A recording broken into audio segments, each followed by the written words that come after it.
I remember the rush that I felt when I first held hands with a girl. It was new, it was exciting, and it made my heart pound like crazy. After that, it was all I could think about. Yeah, I love that rush, that feeling that it gave me. But after a while, that rush died and just became part of the norm. I remember feeling the urge to do more than just kiss. That urge grew stronger and stronger, and I began slowly trying new things, and again I was filled with even greater rush, and the urge to go further continued growing, and I listened to it. Throughout high school, I dated many girls with no intention of a long-lasting relationship. So I got to a point in my life where all my relationships were ending horribly, and I could just feel myself change, and I was becoming a person I didn't like. I felt like I had just lost all innocence, and I just couldn't shake this feeling of guilt and shame and embarrassment, and it followed me around kind of like a shadow. Diane was just this really sweet and innocent person. I just became captivated by her faith. When she prayed, she actually looked like she was talking to God, and I always felt like when I prayed, I was more sending out a fishing line and kind of just waiting for a bite. She had this peace and serenity and just seemed genuinely happy, and I seemed okay on the outside, but on the inside it was chaos. I longed for that type of peace and innocence. She just had something I didn't have, and I wanted it. I started becoming really attached to Diane, and after some time I finally got the courage to tell her that I liked her and that I wanted to start dating.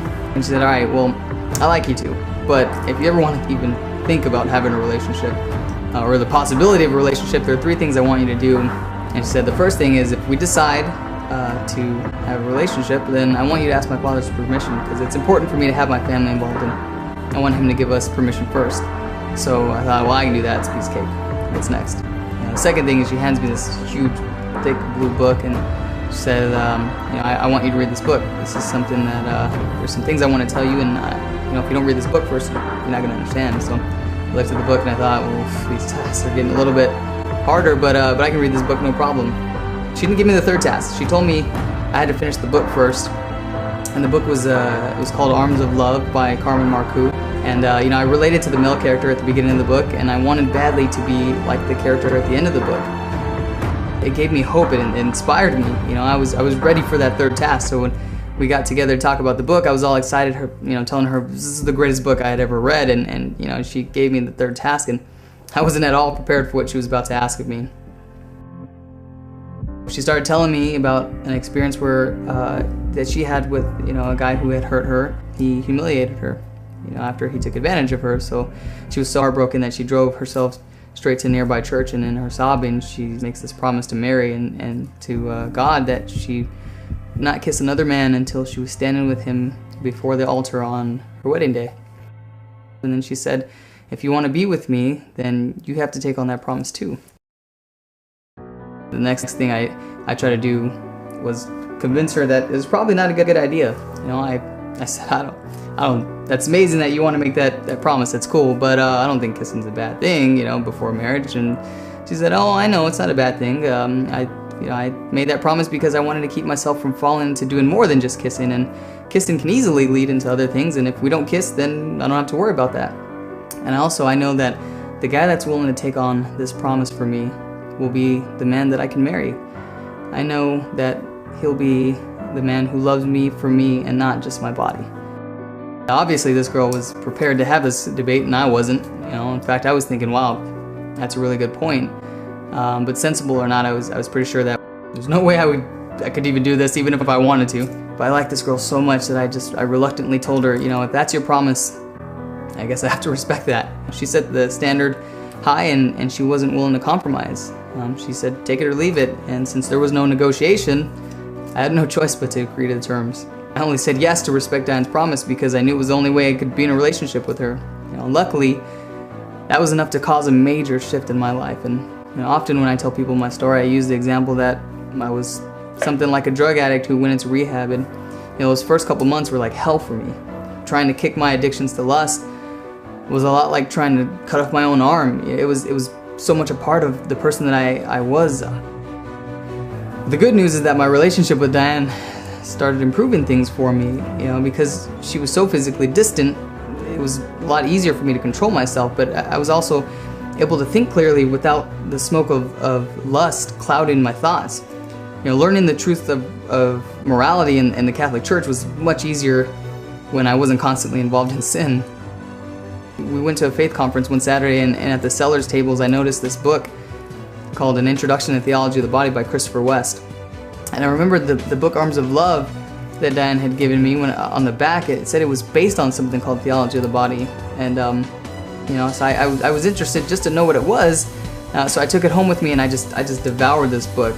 I fell in love with the theology of the body, and I just began to buy anything I could get my hands on concerning the theology of the body. The teaching was amazing, and it opened my eyes to God's plan for life, love, marriage, and sex. It explained all the desires I had for union, and it showed how God purposely gave us sexual desires and created us male and female so that we could come to know Him. It claimed that the marital union of male and female was a sign of heaven, a symbol of the nature of God. If we only had the eyes to see God's wonderful plan for life, love, sex, and marriage, we would all be blown away by its beauty and its power. This theology of the body began to open my eyes to this new reality, and I began to realize just how special Diane was, and her innocence became like a priceless work of art to me. Diane and I became very close over the next 2 years, and we began talking about, possibly getting married, and we stayed open to the possibility of a religious vocation. And we prayed together, we did ministry together, and everything was just wonderful. One summer, Diane decided she went to World Youth Day in Sydney, Australia. She had an awesome experience. She came back on fire, just talking about how wonderful it was, and these nuns that she met that she had a great time with, and she felt so close to these nuns, and she started entertaining the idea of a vocation to the religious order, and now she was convinced that God was calling her. My heart just sank into my stomach. I felt my mind sort of panic, and I was just thinking, oh God, what are you doing? Don't take her. My whole world just turned upside down, and I just thought, well, what am I gonna do? I thought we were meant for each other, and a deep pain shot through me and through my heart at the thought that I would never be able to experience what it was like to kiss the lips of the girl that changed my life forever. I valued our relationship so much, but I realized that I also valued what the relationship had done for me. I realized that I had no regrets. I decided that I needed to swallow my fears and just love Diane enough to allow her the opportunity to pursue God's call for her. I knew I had to do what was best for her, whether or not it was painful for me. So one day while we were talking on the phone, I decided to do what needed to be done. I started off telling her how much life had changed since I had met her, and how grateful I was that God brought her into my life, and I knew that my job was to make her happy. And if we were called to marriage, my job would be to do what was best for her and to help her get to heaven. And if we weren't called to marriage, then whatever vocation she was called to would be where she was going to find her fulfillment. So I told Diane, if that's where God's calling you, then I can't hold you back. I won't hold you back. I told her I loved her, and we parted ways. For 3 days we didn't even talk. Diane thought she might change her mind if we continued to talk as much as we did. And after 3 days, she called me and invited me to adoration and prayer at the local church that we were used to going to together. And she wanted to pray for guidance, and she wanted me to be with her for support. And so I did. I went with her, and we prayed together, we talked, we laughed. And I was so happy just to be with her that I almost forgot that we had agreed to go our separate ways.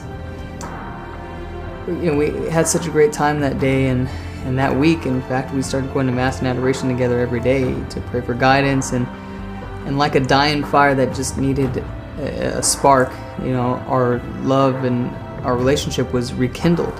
We fell in love all over again, except this time there was a confidence in our relationship that we never had. Within about a month or so, we were engaged. I felt like a real man for the first time ever in my life.